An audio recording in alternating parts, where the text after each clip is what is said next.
বৃষ্টি থামেনি, কিন্তু থেমে থাকেনি ঐক্যের দৌড়। কাঁথির মাটি আজ ভিজেছে শুধু বৃষ্টিতে নয়, ভিজেছে একতার অঙ্গীকারেও। বল্লভভাই প্যাটেলের ১৫০তম জন্মবার্ষিকীতে ক্ষুদিরাম স্ট্যাচু থেকে পোস্ট অফিস মোড় পর্যন্ত ছুটল রান ফর ইউনিটি।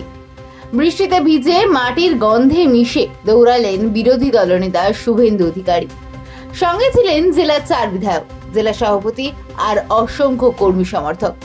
যেখানে শুভেন্দু অধিকারী বললেন, ভারতবর্ষের স্বাধীনতা সংগ্রামের অন্যতম স্তম্ভ সর্দার বল্লভভাই প্যাটেল তার ১৫০তম জন্ম জয়ন্তী উপলক্ষে ভারত সরকারের উদ্যোগে রান ফর ইউনিটি, এই একতার দৌড় আমরা এখান থেকে শুরু করতে চলেছি। এই মুহূর্তে গোটা দেশব্যাপী এই কর্মসূচি শুরু হয়ে গেছে এবং মাননীয় প্রধানমন্ত্রী নরেন্দ্র দামোদর দাস মোদীজি এই কর্মসূচিতে গোটা দেশে নেতৃত্ব দিচ্ছেন।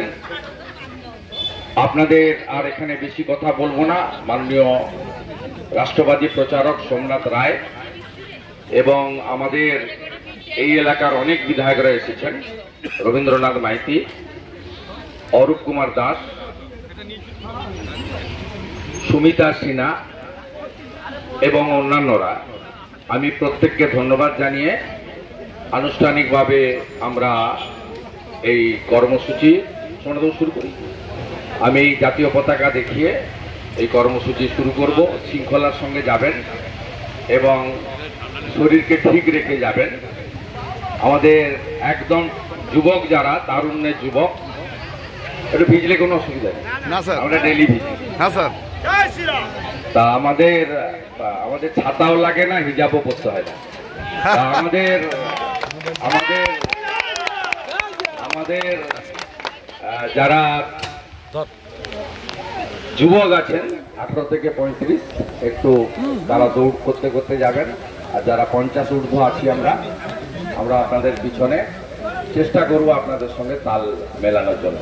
শহীদ ক্ষুদিরাম বসুর মূর্তির পাদদেশ থেকে এই কর্মসূচি শুরু হচ্ছে এবং বিশ্ববরণ্য যুব সন্ন্যাসী স্বামী বিবেকানন্দের স্ট্যাচুর নিচে গিয়ে এই কর্মসূচি শেষ হচ্ছে।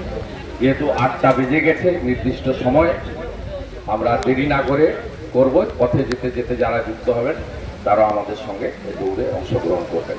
সকলকে ধন্যবাদ। বন্দে মাতরম। ভারত মাতা কি জয়। ভারত মাতা কি জয়।